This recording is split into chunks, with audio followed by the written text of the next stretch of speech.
На руках выносили солдаты девчонку из боя. Перед бурей дышала весною родная земля. Все пехоты ее берегла, прикрывая собою. Да случайная пуля ее не случайно нашла. И спешили солдаты, спешили, сменяя друг друга. А за ними на западе огненный шквал нарастал.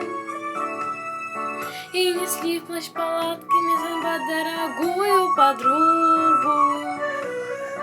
И сержант молодой безнадежно шептал: ты продержись, девочка, ты потерпи, милая, ты лишь взгляни вокруг, какая весна.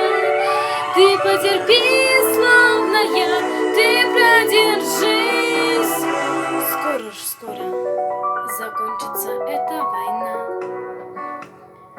Дни и ночи в боях матерям письма изредка слали. Милосердие жило в сердцах о долге в судьбе. Не считали спасенных, а просто спасали. И в дожде, и в пургу на себе.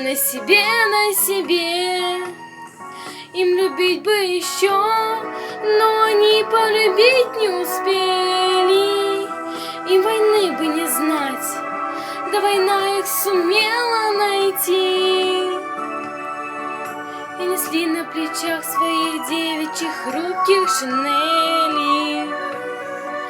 Да еще автомат, и шептали еще полпути. Ты продержись, родненький, ты потерпи, миленький.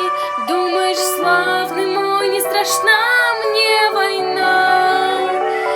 Ты потерпи, миленький, ты продержись. Скоро победа, ты видишь, какая весна. Те, кто видел мужские, скупые тяжелые слезы, тот, кто видел рыданье сильных, отважных солдат, тот поймет, что несут грехотя вам военные грозы. Тот поймет тяжесть наших таких непременных утрат. За окном в синем небе сияла весна безмятежно. Она здесь в бреду, и глаза ей туман застилал. Старый враг безнадежно молчал рядом с девочкой нежной.